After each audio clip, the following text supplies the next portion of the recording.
Hello! Welcome back to my channel home made healthy delights. ఈరోజు నేను pressure కుక్కర్లో ఒక సింపుల్ టేస్టీ రెసిపీ ఒకటి చూపిస్తానండి. దానికి కావాల్సిన ఇంగ్రీడియంట్స్ అనమాట ఇవన్నీ ఒకదాని తర్వాత ఒకటి చూపిస్తానండి. ఈ టొమాటోలు మా తోటలో కాసిన టొమాటోలు అనమాట. కాకపోతే అంత పుల్లగా అయితే లేవు. అండ్ వీటిలన్నిటికి నేను చక్కగా దీంట్లోనే పచ్చిమిరపకాయలు కూడా వేసుకున్నాను కదా. సో ఈ తొడలన్నీ తీసేసుకుని పక్కన పెట్టేసుకుంటాను. వీటితో పాటు నేను వంకాయ ముక్కలు ఇవన్నీ రెడీ చేసి పెట్టుకున్నానండి నేను. దాంతోపాటు ఉల్లిపాయలు చిన్న చిన్న ముక్కలుగా తరిగి దోసకాయ ముక్కలు కూడా దీంట్లో వేస్తున్నాను. ఈ దోసకాయ ముక్కలు అనేది ఆప్షనల్ అండి. అయితే నేను ప్రెషర్ కుక్కర్ రెసిపీ అన్నాను కదా. సో అందుకని ప్రెషర్ కుక్కర్ తీసుకొని దీనికి నూనె కూడా ఎక్కువ వేయాల్సిన అవసరం లేదు. ఒక్క స్పూన్ వేసుకుంటాం.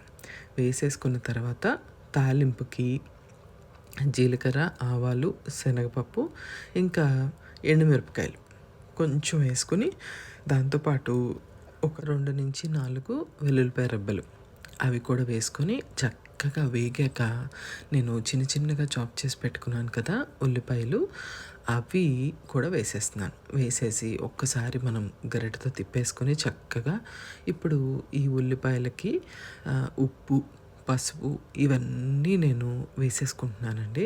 వేసేసుకుంటే ఫాస్ట్గా ఉడికిపోతుంది కదా అందుకని.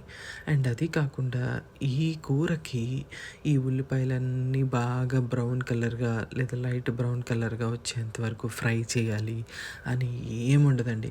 చక్కగా ఈ ఉల్లిపాయ కొంచెం మెత్తబడుతుంది అన్నంత వరకు వేపుకుంటే సరిపోతుంది, చాలు. ఆ తర్వాత ఒకదాని తర్వాత ఒకటి కరివేపాకు అండి, మంచి ఫ్లేవర్ ఉంటుంది, అది కూడా వేసుకోవాలి. ఈ దోసకాయ ముక్కలు అనేది ఆప్షనల్, మీకు చెప్పాను కదా నేను. అందుకనే నేను కొంచెం వేస్తున్నాను.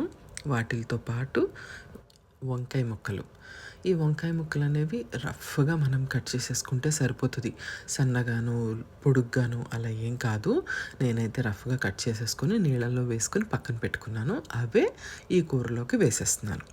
చక్కగా ఇవి కూడా వేసేసినాక ఒక్కసారి గరిటెతో మనము పైకి కిందకి అన్నీ మంచిగా ఉప్పు, పసుపు ముక్కలన్నిటికీ పట్టేలాగా కలుపుకోవాలి.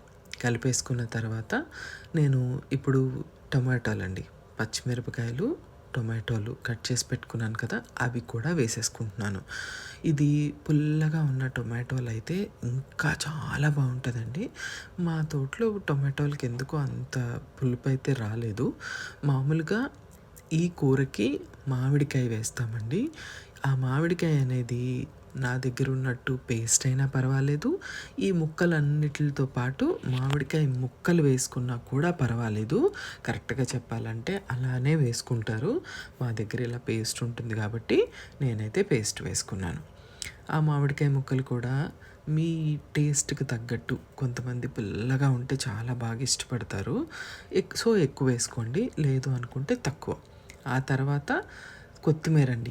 ఈ కొత్తిమీర కూడా తర్వాత వేసుకోవచ్చు కదా అని అస్సలు అనుకోవద్దు, ముందే వేసుకోండి. కర్రీకి ఆ ఫ్లేవర్ పట్టుకుంటుంది, చాలా బాగుంటుంది.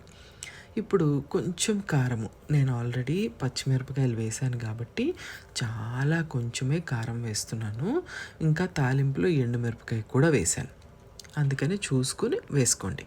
ఇప్పుడు ఈ కుక్కర్కి చక్కగా మూత పెట్టేసుకొని హైలో పెట్టుకుంటే 1 రానివ్వండి, మీడియంలో పెట్టుకుంటే 2 రానివ్వండి, చక్కగా ఉడికిపోతుంది. ఆ తర్వాత దానంతట అదే న్యాచురల్గా ప్రెషర్ రిలీజ్ అయిపోయింది అని అనుకున్నాక మీరు చక్కగా మూత ఓపెన్ చేసుకుని చూసుకుంటే కర్రీ అనేది తినడానికి రెడీ అయిపోతుందండి.